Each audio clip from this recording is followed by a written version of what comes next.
So, we're ready to get started with social studies. And you might think, didn't we just talk about social studies? Well, it was a nice tie-in. And what we did the last session with thematic units will make some of this a little easier to understand, and you've already been to the standards, so you know where to find the social studies standards. So there are some things that you're already finding out. So, what is the purpose of social studies? On the NAD website, there is this core curriculum. And I hadn't actually read it until I needed to for an assignment, but it's really well done. And so I just wanted to point it out to you. It goes over the purpose. What is the Adventist worldview? How can our curriculum reflect this worldview? So it's keeping our Adventist worldview in our heads as we're planning everything. So purpose, creation, what was God's intention? How has God's purpose been distorted? And on through redemption and recreation, and how he's going to make us new, and how he wants to do that in our lives. And then as we're planning, essential questions. What are we really focusing on? What are the main topics? What skills will we need? And then keeping that assessment piece in mind for how to know that the students have actually learned what you wanted them to learn. And then practicing. You can't just stand up there and teach them something and think they're going to learn it. They have to practice. They have to make connections. They have to learn to apply it. And then a product. Sometimes it's a test of some sort, but it's really nice when there can be a project that goes along with some of the different things. Social studies, it's a great time to do a project. Again, I don't recommend doing a whole bunch of projects all at once in different subject areas because it can be a lot to manage. And so social studies is a good one. And then, of course, the formative assessment, summative assessment that Shanina was talking about. And so my question is, why do we study the past?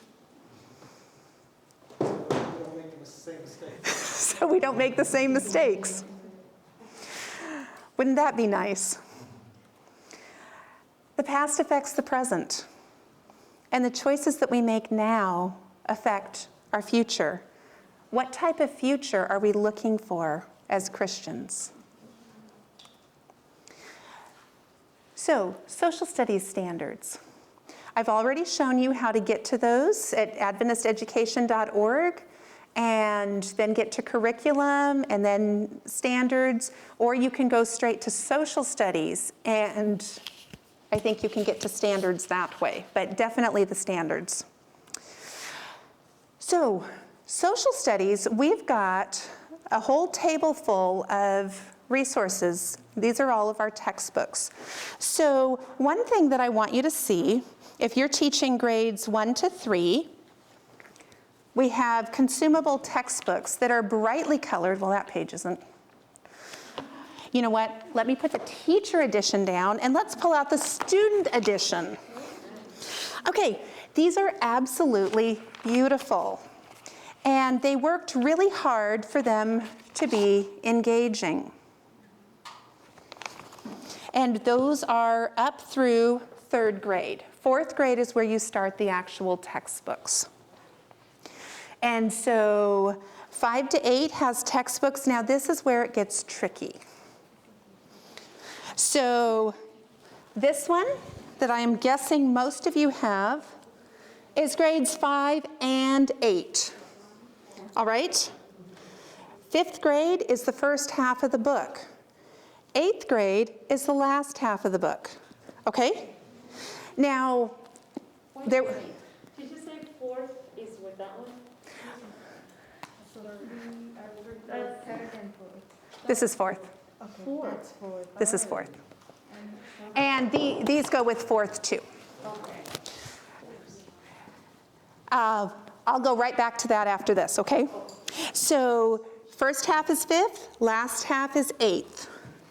There is a possibility that you might have a book that looks like this. If you do, you probably also have one that I believe has Pocahontas on the front.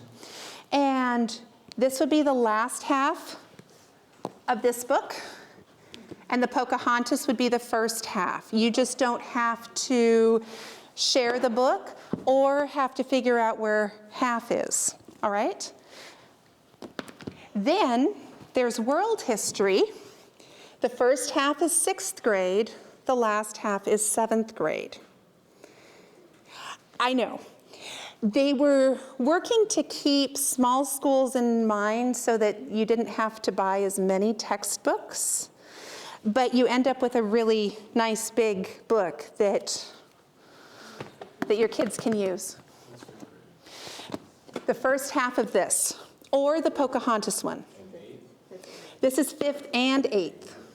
So you have 5th grade, then you have 6th and 7th, and then you have 8th grade as the last half. And they're clear in the table of contents somewhere where the split is? You know what? Wait, I can show you the pacing guide. We found one that works for the upper grades, and so you will totally be taken care of, okay? Because yes, that is tricky. 4th grade, they didn't know what to do with us because we also want to teach state history. So I actually have a state history book for each of the different states, and this you would use for maybe a quarter of your year, and then this for the other 3/4 of the year. So that one is a little different, just because we want to make sure that we're getting state history, because for all of our states, they really want us to know state history. So then we have some supplementary resources. So I have some of those here. I have for the lower grades. The upper grades we'll talk about in a minute. So there's a book on citizenship, there's a world atlas, and there's one set of these for the class. Then, this is kind of cool. There are these different books. So this is a places and events book. And do you see the different colors on the back? These are different reading levels. Same book, different reading levels, so that you can hand them to different kids, and yet the cover's the same, and they can enjoy it together. So if you're so 3rd and 4th, or if you have a grade, or I think this might be, I'm not sure if it's 1 to 4. I'm not positive on that, but I know that 3rd and 4th has these. If you have lower readers, you can hand them the lower one, and yet it still looks like they're reading the same one. And so that's really helpful to their self-esteem. They don't necessarily realize that anybody has something different, and nobody else does either. And I'm going to take my mask off. I always forget. Then there are some CSI cards. And these cards, there's citizenship, where here's one that's talking about doing volunteering, and it's using evidence. So looking at the picture, what are the volunteers in this picture doing? What's the difference between volunteering and working? And then there's an activity that you can do. So there are times that you're looking for activities, and these can be helpful for that. Again, these are specific to 3rd grade, and I'm guessing that 1st and 2nd grade have them as well. 4th grade, there is no teachers. Yes, there is a teacher's edition, but there aren't online resources for it. There are online resources for 1 through 3, but 4th grade was a book that they put together for us, recognizing that we needed one on regions of the United States, and that we were going to be doing state history. So they just kind of put it together for us, and so it's not part of their regular curriculum, but it's a nice looking book. Online resources. So let's just take a look at some of these online resources. So I'm going to go to, I'll use that one first. So this is the third grade, these are the third grade online resources. So if I go to the teacher edition,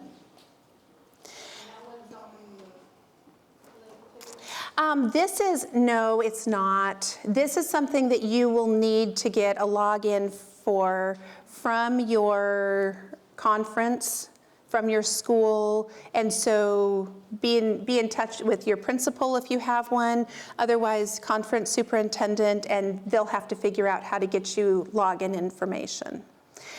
For grades 1 to 4, I don't really use it because there's not a lot here. The pictures that are here are the same pictures that you can find in the book pretty much. And so it isn't anything that's really terribly exciting to me. You can get to the page in the student edition, I thought.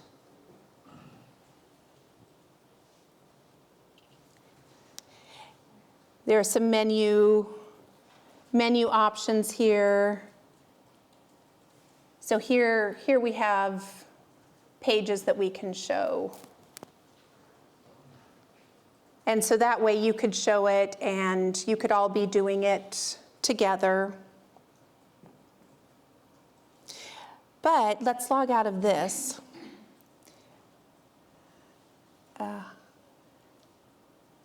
And get back.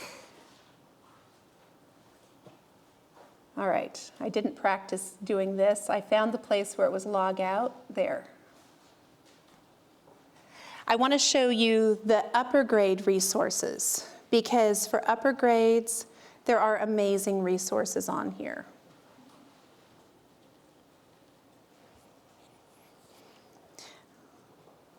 So here you can see the Sacagawea book, which would be 5th grade. The astronaut one would be the 8th grade, and 6th and 7th is still together. So if I click on this, when you look at the resources, there are activities and worksheets, there's art, there's assessments, there's biographies, there's critical thinking skills, just all of these different things. And here, I just clicked on resources. There's just so many. There are videos, tons of videos that you can watch and that will just really improve or give you extra resources so that your social studies curriculum can be as engaging as possible. Yes?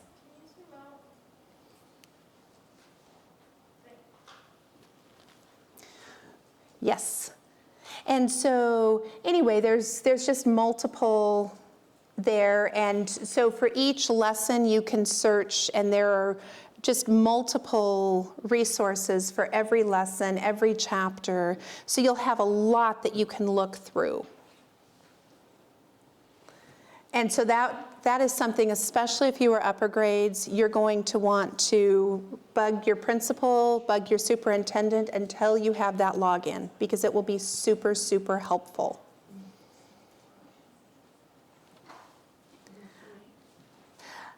So, I showed you the grades 1 to 3 textbooks, and I showed you the extra things. One thing about these consumable textbooks is while they're colorful and information rich, there is a lot of writing. And frankly, the kids get tired of writing. So if you were teaching grades 1 to 3, my kids got so that they didn't like social studies if I was making them write and answer all these questions every time. And so my conference Michigan Conference gave us permission to use this as a resource. So that's what I have done, and that's something that you could check with your conference, because while there's good stuff in here, it can be overwhelming to these kids, especially especially when you're getting in first and second. So some things that you might consider doing is having things typed out that they could glue in. You could just do it as a class, and maybe you would have them write the word in class, or write the two words in class there, so that anybody looking at it would see, oh yes, we did this, or it was done, but it was done in class. They weren't required to write something down. But that way it doesn't look like you just have an empty book. Does that make sense? What book is that? This is 3rd grade. Mm-hmm.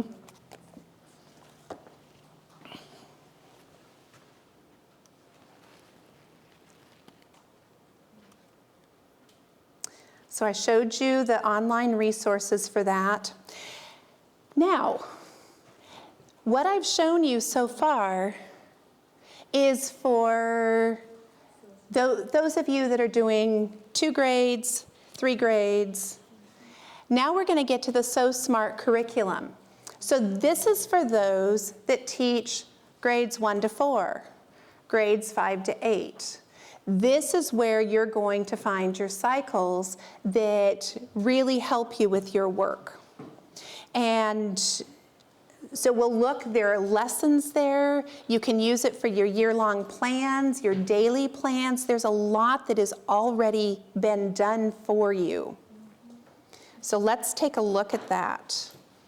So again, if you have this page bookmarked, then I just go to curriculum, and I go to social studies, and I go to So Smart resources.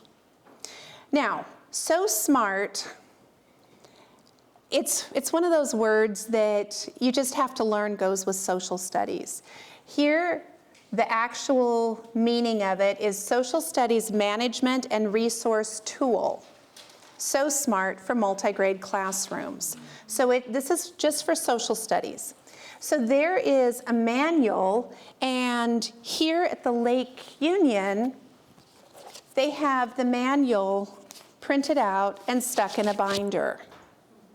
It's also online, and so, but this is a way that you might want to do it if you are teaching grades 1 to 4 or 5 to 8. Because again, if you're only teaching 2 or 3 grades, then you're on a cycle where you're just teaching one grade level at a time. But this is where you're teaching multiple. So here are the different cycles. So currently we are on cycle 1. So if you are teaching grades 1 to 4 or 5 to 8, then you're going to look at cycle 1. There's lower and upper. Lower is the 1 to 4. And so right here, this gives you the pacing, and because grades 1 to 4, the reading level, everything is spread out so much, they actually do a little bit of each of these books every single year. So these 4 books, there will be a quarter or so each year from each of these books, spread out over the 4 years. Does that make sense? The 5 through 8, it is not set up like that. The 5 through 8, you're just working your way through one whole section. Let's see. Oh, that's not what I wanted. So if I go to cycle 1 upper, you can see that it takes in ancient Egypt, Greek civilization, Rome. And so that's going to be found in this book here. And the whole year is that first section of this book. All right, and then the next year takes in another grade level of this. And so there's no mixing, because we're not going to mix world history and US history, and we're not going to jump around in US history from current times back to explorers. And so they keep those in the same chunks that they are in the textbooks.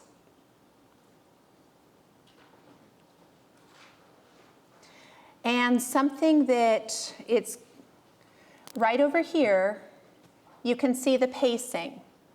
So for the chapter, what does a historian do?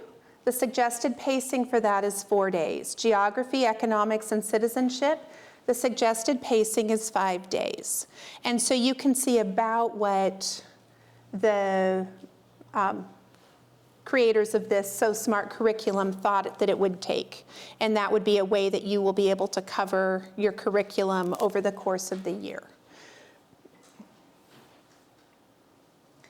And, whoops, that's not, yes. And the same thing here.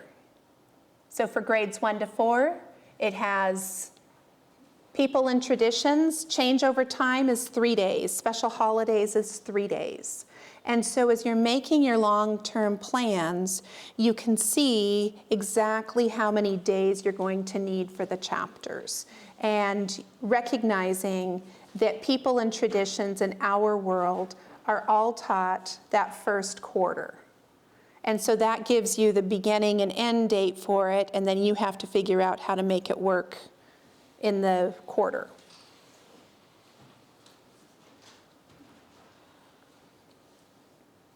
All right. So a practice lesson might be, imagine a day spent in the Caribbean.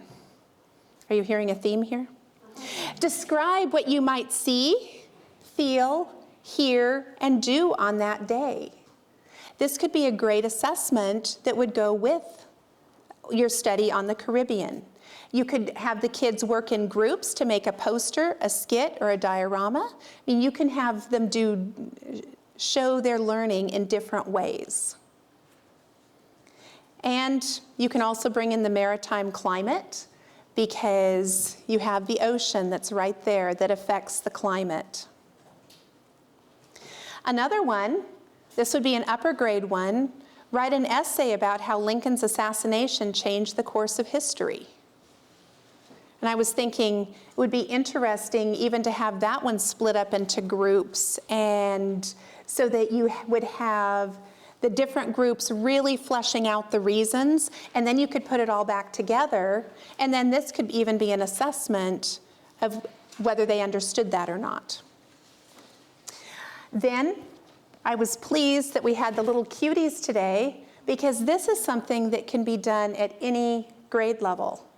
Peeling an orange and working to make that peel lay flat. You've seen that for maps. But it's a very good representation of how when we take a map of the whole world, you can't just take that and lay it flat.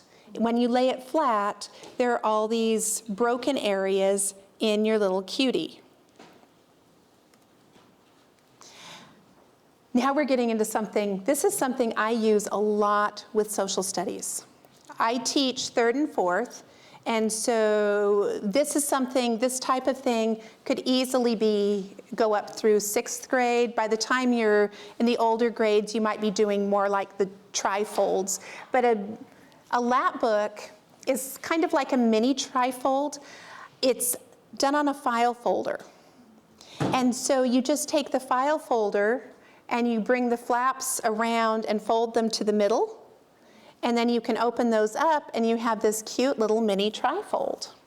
And there are all these brightly colored folders that you can get that the kids can choose from, and so they're not having to worry about painting or coloring or doing anything to add color to it.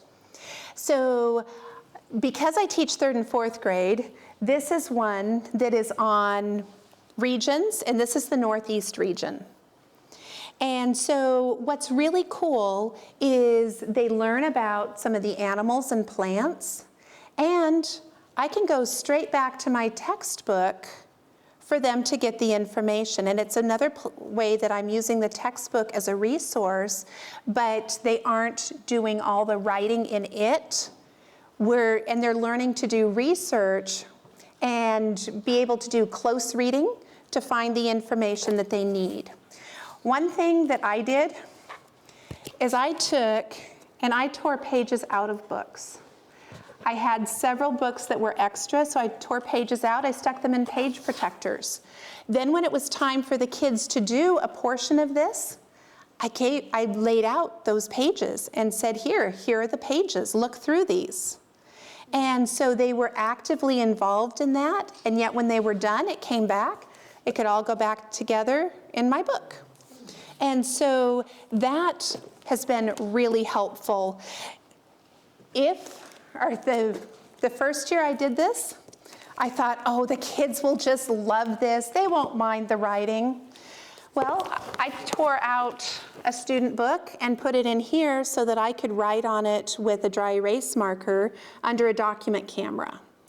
And again, there are times to do that, but just know that these kids, they're going to get tired of writing. And so if you're making them do the whole thing. There are teachers who have said, oh, my kids just love them. I was working in a multi-grade situation and I had 2 kids and they could just go through this on their own pretty much. Well, I don't have a situation like that, and so if you do, you are very blessed, and let them enjoy their book. But just know that not all kids are like that, especially as you have these busy little boys. They're not going to want to have to do that much writing. So in this lap book, let's see, there's sections where they learn about the land, the water of the region. They're identifying the states and the capitals. They're looking at different landmarks that are there and the culture. And so for this, each day that we had social studies, I had them responsible to do one section of it. And so then each social studies day, they did the next section. Well, when I do that, all of a sudden my plans are made for several days. I just have to make sure that the copies are made. So that is really helpful. And I know that I'm showing this for 3rd and 4th, but I went on to Teachers Pay Teachers last year, and I found lap books that are editable or that have nothing on them. And so you can have these cool things where maybe you have something that there's multiple of. You can have them write the title for each one here, and then, they can be writing the information or drawing pictures there. There are ones that fold like this. And so there are different flaps, and then they can put information on the flap. And so you can use this for any of your social studies and science. It works for science too, even though I'm not talking about science now. But there's just multiple types. There's the little accordion ones, and there are ones here with multiple flaps. And so you can have them writing or drawing just a small amount of information. By the time they're in 4th, 5th, 6th grades, they can write a lot of information here. And when you're done, all you have to do is stick it on a file folder, and it makes a great presentation for a learning fair or a parent night, any time that you really need to showcase what your kids are doing. So if you do something cool like this, hold on to it, because in the spring you will probably have something like that, and you're going to want to have all your really good stuff to share. These are also nice. You could invite other kids from the class or from other classes. Here's another one that's just set up a little differently, and so there's some variety to these.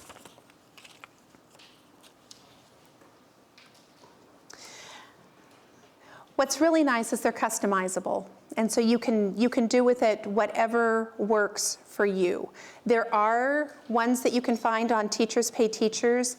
I actually have one for Mexico, the Caribbean, and Canada, which is something that 3rd and 4th graders are doing. And so if you're interested in that, I've got that.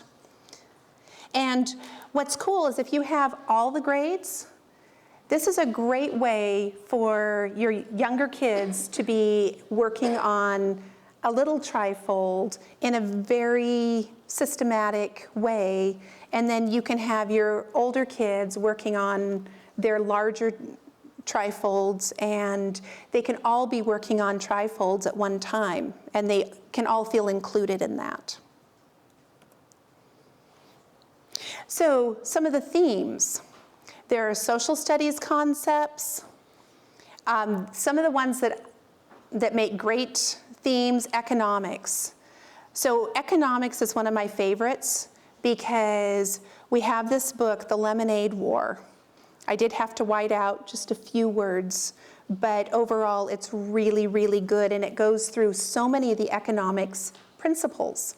And yet it's a storybook that they're interested in. It's a brother and a sister that are both trying to make the most money that they can with a lemonade stand, and they're learning how to do that.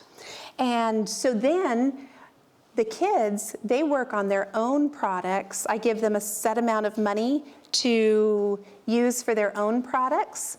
They make those, and then we have a day that they sell them. I mean, of course, for art, we're doing advertising, where they're having to come up with pricing, and we're having to figure out whether they made a profit or if they lost money.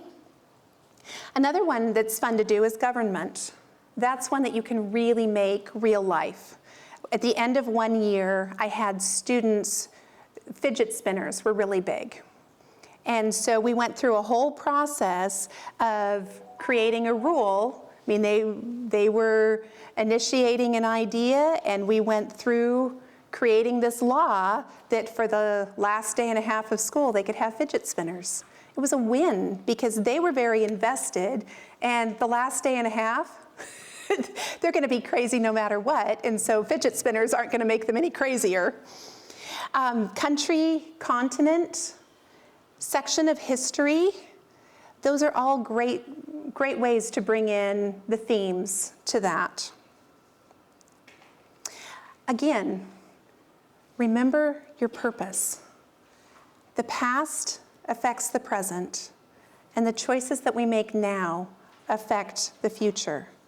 What type of future do we want as Christians? So for planning,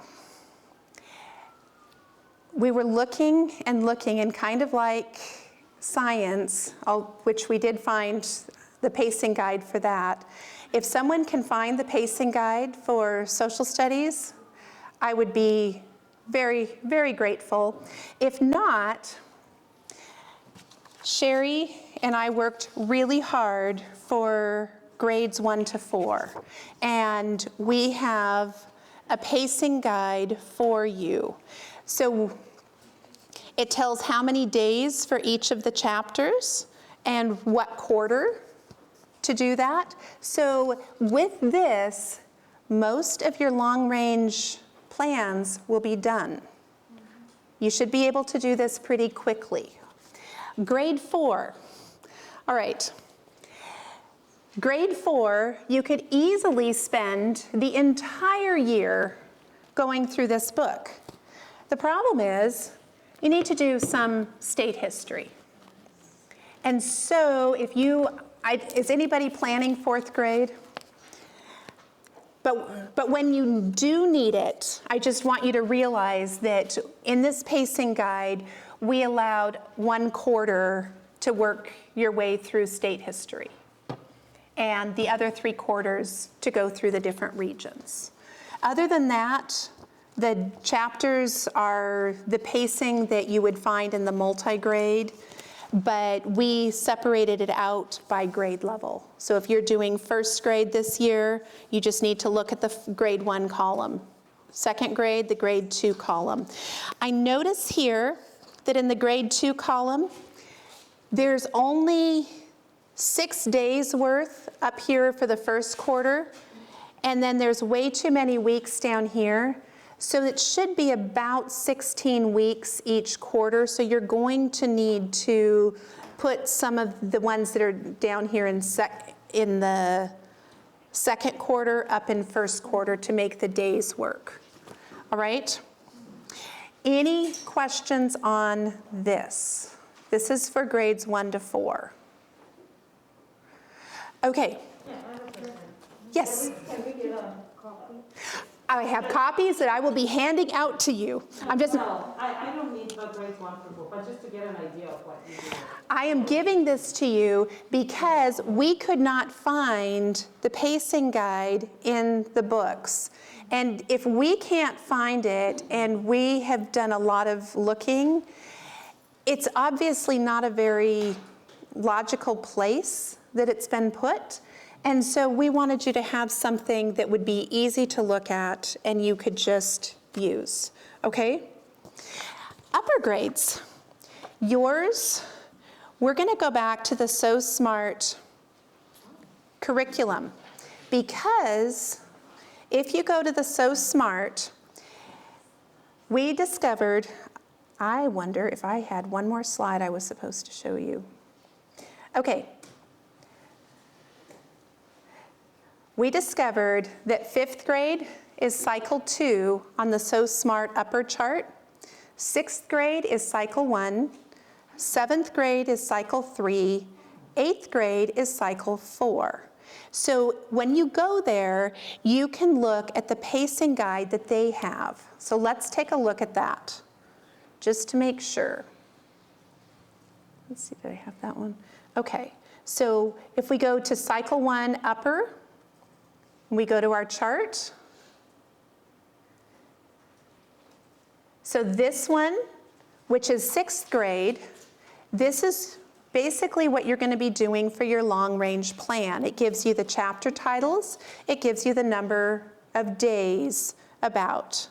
And so it's not that the number of days can't ever change, but this is about right. Does that make sense?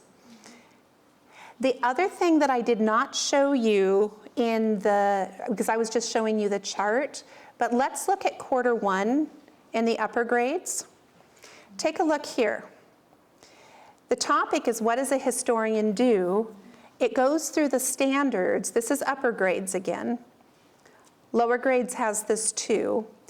It has the objectives, vocabulary, it has the resources, it has the videos, and the digital lesson plans from your textbook. And then there's some brain pop videos, and I discovered that a lot of those brain pop videos are actually on YouTube. So if you do a search for this brain pop video, I was finding multiple that were up on YouTube. And so even if you don't have a brain pop subscription, you can still show these to your kids. And so here, it tells you the pacing. It gives you assessments, instructional ideas, and then it goes on to the next one. You have the same thing for grades 1 to 4. And so as you're doing your daily lesson plans, this could be helpful because it is already giving you some ideas of things that you can do. So let's just take a quick look at the lower one, and is that just, okay. So here, change over time. Pacing is 3 days. Again, you have your standards. Discuss how people and events shape history. It tells you which of the books you're looking at, Our Community and Beyond, which would be this one here. And it tells you what video you can watch. Then there are there's a Big Ideas project that is actually in the book that you could find. There's a Brain Pop Junior video that you can, again, you can find at least some of these on YouTube. I won't guarantee that they're all there, but the ones that I checked were coming up there. And so If you're teaching 1 to 4, these are your lesson plans that are very, very helpful. Yes. So when you're saying 1 to 4, are you including English or not? I'm not. I'm not.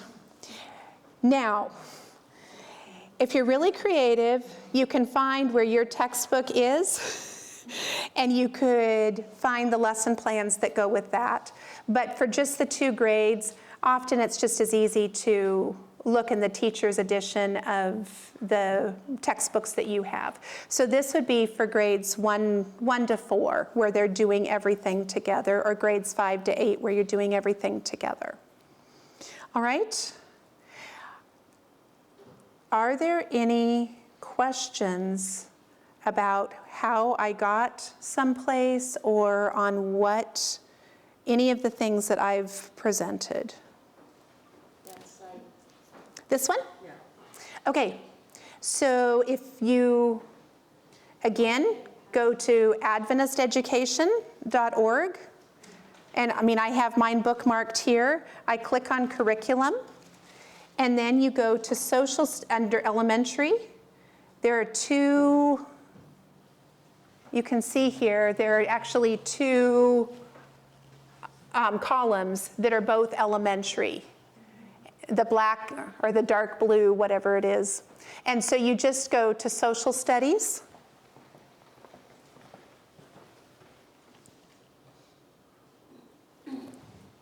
And then you can click on So Smart Resources, which again is right here. Okay, it's up in the Padlet, aren't you? It's up in the Padlet too. And then you just click on So Smart Resources, and you can print out the entire thing if you're teaching in a school where this is the curriculum that you're going to be using. Again, those of you with 3rd and 4th, 5th and 6th, 7th and 8th, you're going to be flip-flopping curriculum. Yes? On the upper graders, so the 5th through 8th grade, Mm-hmm. there are workbooks that you can order additionally, but you don't have to order them. You can save money, they're all available online. So you can print as needed and not have to buy the entire book. Very nice. And then we can put in the Padlet the link to the Learn 360 and Brain Pop, the tech resources that are available. The NAD's worked out discounted contracts, I guess you could say. And so we'll link that. If you're an administrator, Perfect. you can use that to do your tech order. If you're not an administrator, you can talk to your principal about what resources you would like, because there's great ones on there. Oh, that is fantastic. Yes? I may have misunderstood, but did you say that you couldn't find the pacing guides Yes. in the 5th and 6th grade? We were looking through all of them, and Because they are in here. they are in there? Yeah. Okay. And we had multiple people looking through, but you know when you're under pressure and it's not something that we're always looking for. So thank you. What page or what section? Okay, so if you look in the index, it actually will say that it's like precedes the chapter. So for like chapter 1, it's on page 1A. And then for chapter 2, it'd be page 25A. So I guess it looks to me that whatever page the chapter starts on, it would be that page A. Okay, so are you telling me that they don't have a nice page that goes through the entire year? No, it's chapter by chapter. But, Okay. But it does, it's a basic guide and it tells you Yes. how many days they recommend for each lesson. Okay, so you said 1A, because I'm, For chapter 1, yeah. oh, let's see, that's the, all right. One of the things about using the So Smart is you can see the whole year at one time, because I get frustrated having to go through and find it just at the beginning of each chapter. And so I am so glad to know it's there, and that will be very helpful to you, but you still might enjoy having the one sheet that has all the information. Can I see the slide that had the, is it like the, for grade 5s, you could go to Oh, yes. this cycle or whatever?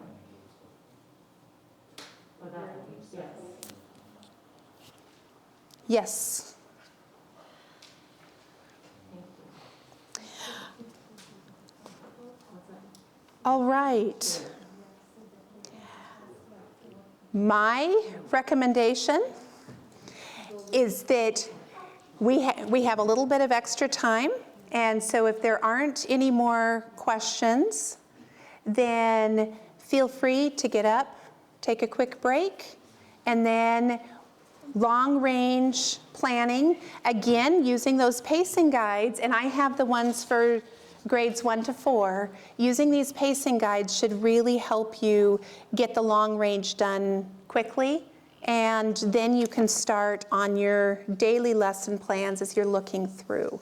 We have a teacher's edition for each of the different books here, and so if you didn't bring them, feel free to come up and borrow. And in your table groups, feel free to do these together. You just have to make copies or share the document so that you can turn it in yourself. But you can totally do your long-range planning, your 2 weeks of lesson plans with the people at your table. So take advantage of that, because then you're done and everybody's done, and it feels good, and you have the support going through it. So feel free to do that if you prefer to plan on your own. Of course you can do that. All right. Go ahead.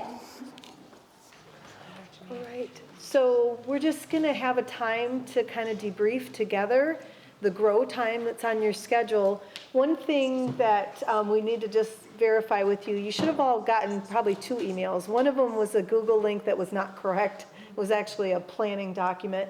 And then the second email should take you to a Google Drive, and it will take you to where you're gonna store or upload your information that you're planning, all the stuff that you're doing. So you're gonna go in there, you're gonna find your conference folder, click on it, and then find your name, click on that folder. And then as you submit stuff, would you please be very careful to label it appropriately so that it's easy for other people to recognize what the work is that you've done, okay? It's my daily plan for whatever, my lesson plan for science or whatever, or my yearly plan for whatever subject area.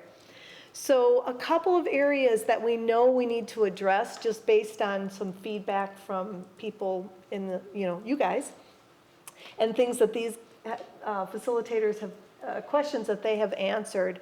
We're gonna go ahead and address those right off the bat, but other things that you have questions about, just be prepared for those. So Lisa's gonna talk a little bit about the instructional count. Okay. So there has been some questions of like taking out days, and I was a little confused on the questions too. I'm like, what? You still have 180 days. But the question was about if I have 2 days of science a week, how many days of science do I have in a quarter? How many days should I plan? How many days should I take out when we have map testing? If I have a field trip, if you have these, take them out. When we talked about it, kind of the consensus is don't take them out. If you have science 2 days a week, 4 days a week, 3 days a week, times 9, kind of do your yearly plans, just counting on the quarter. Don't worry about how many instructional days are. I am constantly shifting week to week, day to day, my science plans, because we had a fire drill and my science went out the window because, we had to go outside and that was right in the middle of the science experiment. So we shifted plans. You may have a field trip that comes up. Week of prayer went over. So your class period got shifted a little bit. Just be really flexible, but go ahead and don't worry about taking out days for map testing or field trips, or just kind of plan to be flexible on that and just plan by the quarter. that will help, I think, alleviate some of the stress of trying to count days and for instructions. But yeah, don't be afraid to use arrows. And when you use Plan Book, it's very easy to bump lessons 1 day, 5 days. I have bumped several days because of testing or disasters that come up, or you're sick, or half of your kids are sick, or you go into, e-learning randomly. So just be really flexible. It doesn't have to be set in stone. Oh, wait. And Lisa, I you're also plug, yes. Yep. If you are an Indiana teacher, I am going to talk to Mr. Cousins and see if he can stay after on Thursday. We'd like to talk to you kind of about some of the testing and expectations for our Indiana schools, because we have state testing. I don't know if Wisconsin, you do state testing. I don't know. Okay, so I guess special for Indiana teachers. So we have to prepare for. They do state testing? Yeah, or exam. Okay. Okay, so for Indiana teachers, Wisconsin, we can talk to your superintendent too, to see if there's anything special that you need to do to help prepare your students for those state testings. Thank you so much, Lisa. You heard that key word, flexible, right? Got to be flexible. So Emily's going to comment a little bit about the expectation for what does a day mean in your pacing guides? 1 day, what is that? How many minutes is that? So on the pacing guides that we made for the alternation combos, like 3, 4, 5, 6, it says, 3 days. That is based on a 60-minute day. So if you only have 40 or 45 minutes to teach science or social studies, just know that you have that extra 20 minutes that you'll need to plan for elsewhere. So it's technically like a day and a half, right, per whatever day we have on there. So if it's 3 days, it's really going to be like 5 or 6 days. Yep. So between 5 and 6 days for each of, if you have a 40-minute period or whatever. If you have a 30-minute period every day, then that's going to be 6 days instead of 3. Does that make sense? Okay, good. Thank you. Yeah, and how many days a week you're teaching that class too, right? Right. Yep. Because I remember planning when I was teaching the lower grades, I taught science 2 days and I taught social studies 2 days. So I could have a little longer because you cannot get everything ready for a science experiment and do it with, 12 first or fourth graders in 30 minutes. Good luck with that, right? So, yeah, sometimes that helps too. So Jody's going to talk about clarification with subject areas and how you're planning for 2 weeks, but that does not necessarily mean your first 2 weeks. Exactly. She'll explain that. So, as we were talking in our group, we're looking for the first 2 weeks of academic plans. And so the first few days, you may be making something, a special project for back to school night, because when parents are coming into your building, it's very nice to have something already there that they can see, oh, look, my child is already doing things, they're already learning, and it just gives them warm feelings towards you and the school. So those are good things. Teaching procedures. It's also so important to have relationship building activities that you're doing. And so just because you have these 2 weeks of lesson plans, you cannot just jump in the first day and have these kids ready to do all of these things. So some of them may start on the first day. Some of them may start on the second day, the third day. So keep that in mind as you're planning your schedules. We need two full weeks of academic lesson plans, social studies, science, language arts, math. And then know that before those lesson plans start in your school, in your classroom, you're going to want to include the team building and procedure teaching activities as well. Harry Wong, right? So you're saying basically 2 weeks plus 3 days plus 4 days, so 2 weeks of academic plus the 2 or 3 You don't days. have to do those extra days to turn in. All you have to do is the 2 academic weeks to turn in. Okay, you're just saying it's wise to have 3 days of, I'm just saying it's wise Right. when you do your actual lesson plans for school, Yep. that you bump some of those academic ones. Yep. Maybe another way to say And- that is, oh. go ahead. I was just gonna say, remember that there are pre-assessments, I mean, there are pre-math assessments, there are reading assessments that you're going to be doing if you're teaching language arts. And so, remember those and build those in as well. Yeah, another way to say is you might be doing like 10, you're doing 10 days of academic stuff. But maybe math, you start on the second or third day, but it doesn't look like your lesson plan. Maybe you're doing the assessment. Maybe you're doing some fun mad minutes and warm-up type things. And then the fourth day, maybe you start with your actual math lesson plans. But maybe you're not going to start with your spelling that first week, right? You're not going to give them a spelling test on Friday. So that would fall into the next week or however, whenever you're going to incorporate that. And science and social studies, remember, those are only two days per week often. And so we are not looking for 10 days of that. We're only looking for the 4 days in the 2 weeks. Whatever would take 2 weeks. And I would also say that when you teach procedures, depending on the level that you're teaching, you may need a little more time and it needs repeating. But you also want to be conscious that parents are going to be asking the kids, well, how was school today? What did you learn today?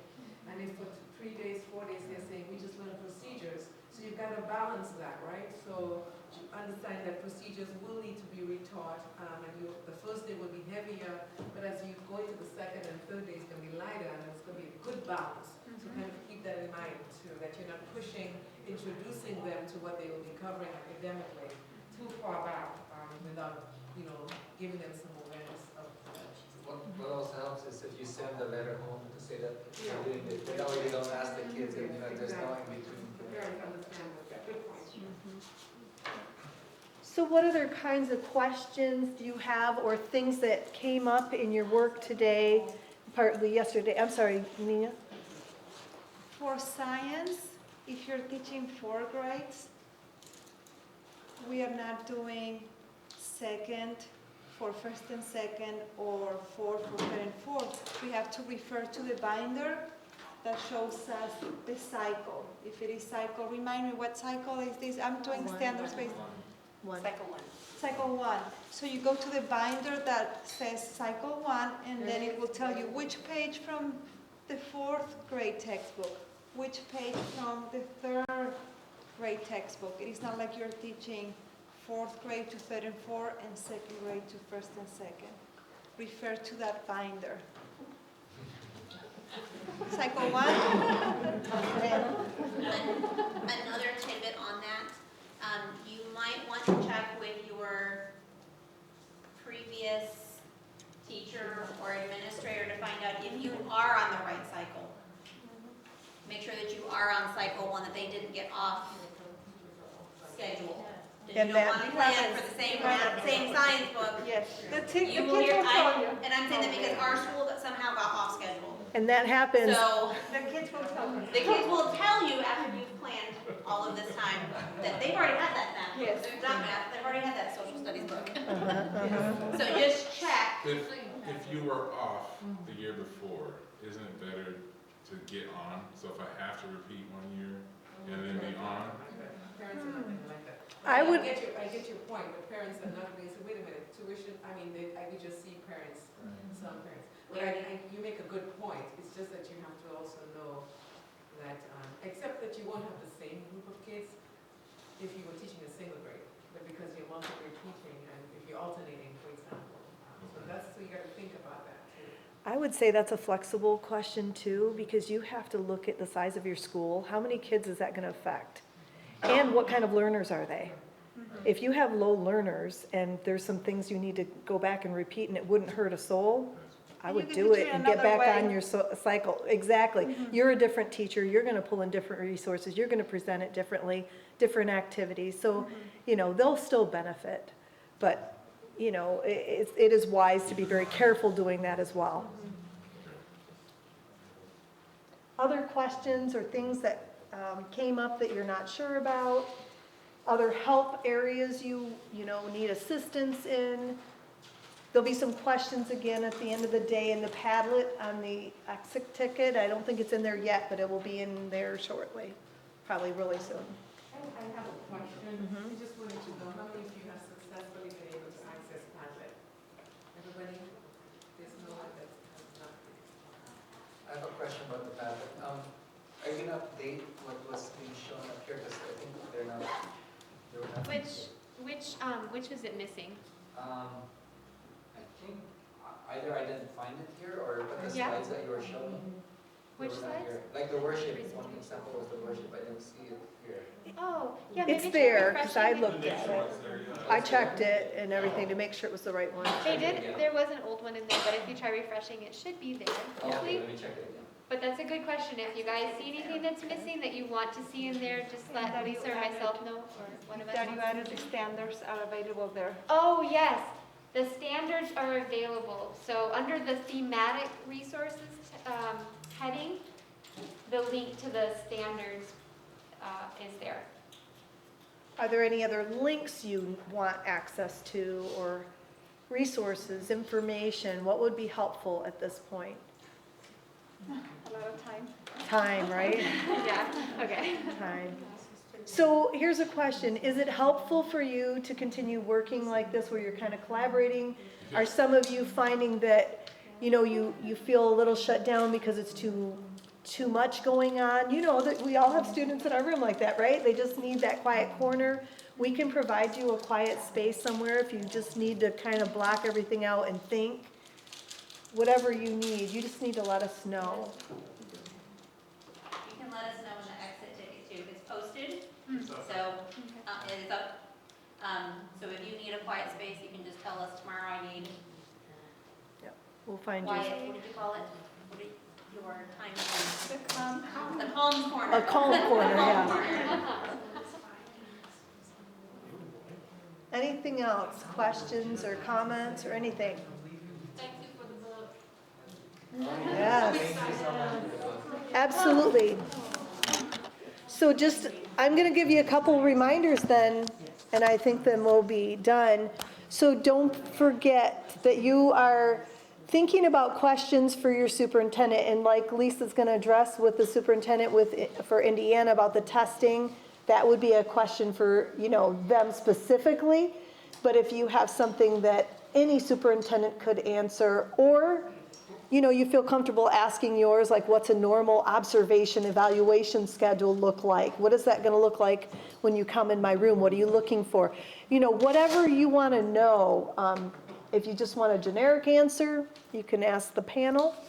The exit ticket we talked about, the kindergarten at 5:30 in 8 minutes, upstairs in the chapel with Jody, right? And also the people that stayed at the Courtyard, or you're staying at the Courtyard Hotel, please see Sherry right back there when we're finished here, because she has something to talk to you about for breakfast, because I understand they're not serving breakfast. She's got a Band-Aid for that. And then we already told you about the Google Drive and how to access that. So I think that's everything. Is there any, Dr. Horton has 2 things, I think. One more thing, for the junior academy person, Mhm.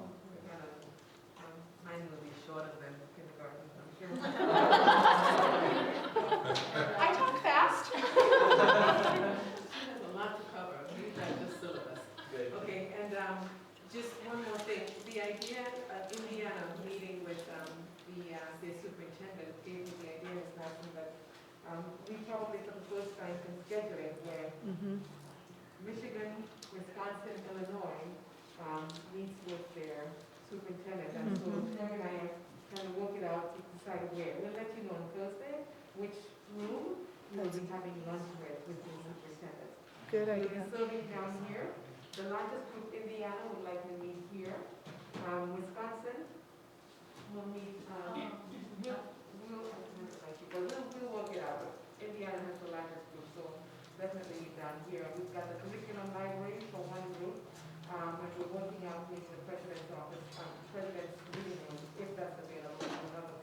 chapel? And then the workroom for another, there's a little workroom between our office and the hall, so we have a group, maybe even have to see, so. It's three of us, three people. Great. All right, so. Did you have one more announcement, Dr. Horton? I think academic credit, oh, by the way, you signed up, right, whether you want to see the registrar? Okay, and she will help you to know what credits or what you need for academic, for your certification, for your conditionals. So what I'm thinking is that, for those of you who are wanting academic credits, I'm going to meet with you either tomorrow or Wednesday, just maybe further explain, but I would just need to know who would like to have one academic credit as a result of having gone through this process.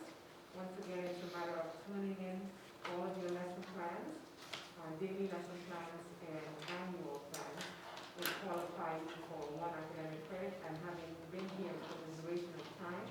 And if for some reason you have to leave, because it's being recorded, if you view that and your superintendent signs off on your viewing, if you miss 2 hours because you had to run off for some emergency situation, we just want to verify that. So one academic credit for 2, as I indicated yesterday, is the book, Harry Wong's book. So I'll just meet with you individually or as a group, either tomorrow or Thursday, once we have determined who would like to take this academic credit.